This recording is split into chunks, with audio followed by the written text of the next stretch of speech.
space. Gavana Kawempe North balonda okujjuza ekifo ky'omubaka w'ekitundu kyabwe ab'ebitongole by'ebyokwerinda bakkakkanye ku bannamawulire ne babakuba n'abalala ne bawambibwa nga kw'otadde n'okwonoona ebyuma byabwe.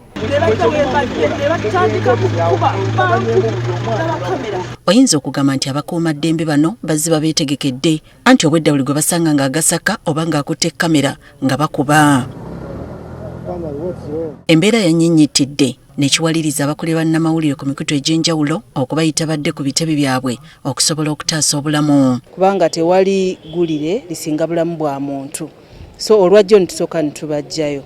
Sofia Nancha, omuwandiisi w'ekibiina ekigatta abasunsuzi b'amawulire kiyita Editors Guild, atugambye nti bakyali mu kafubo okulaba nga bavaayo n'eddowooza eryawamu okujjukiza ab'ebitongole ebikuuma ddembe omulimu gw'amawulire. Tetuli balabe n'omulimu gwe tukola tegumenya mateeka, so tulina okuyisibwa nga abantu abakola omulimu ogukkirizibwa era ogulina kye gugatta ku ggwanga. Nobody should ever be attacked where they are doing their job.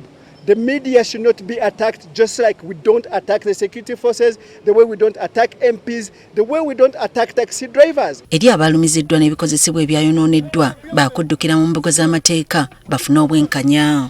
Bwe kiba kitegeeza kugenda mu mbuga z'amateeka tujja genda tubalwanirire tulabe nti oli bw'ayabbiddwako kamera gavumenti evunaanyizibwa okuzzaawo kamera eyo.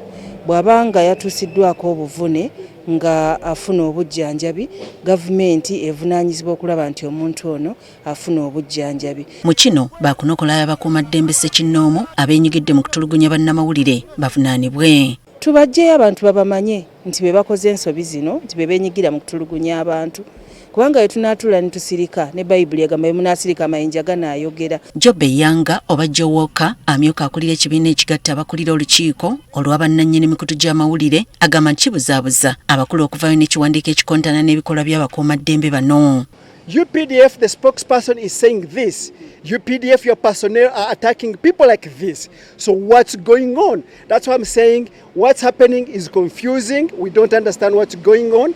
Byanga agamba nti ebikolwa bwe biti bireeta ebibuuzo bingi ani alina omwoyo gw'eggwanga so nga n'oyo abadde akyalina akagala ensi ekamuggwamu olw'okutulugunyizibwa. Who is interested in the country Uganda and is interested in what's going on is steps out and step out would take strongest actions to defend our democracy. Twalabye Kawempe eyinza okuba sampo batulagako nti 2026 ejja naye mwerinde wayinza okubaawo ekisingako ku ekyo.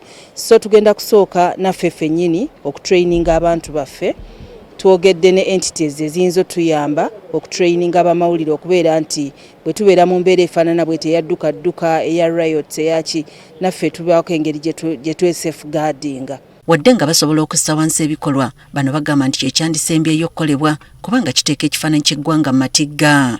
Because when we do, that gap will be filled by citizen journalism, and when citizen journalism comes in, what are you promoting? Fake news, propaganda. That is an enemy against our country. We are having engagements right now. I can tell you our chairman has been talking to every stakeholder, has been engaging with the regulator, engaging with the minister, and we're also engaging the security forces. Kati ekirindiriddwa kye kinaava mu njogereziganya wakati w'abakulu b'emikutu gy'amawulire, ekibiina ekitaba abagasunsula n'abakuuma ddembe okumanya ekyenkomeredde ku bannamawulire oba bakyakkirizibwa okugenda mu maaso n'omulimu gwabwe nga bwe gubalagibwa mu ssemateeka bamukwata mmondo bakomye okubayisa ng'abayeekera. Susan Nannyanzi, Agafeeyo, Cospark TV.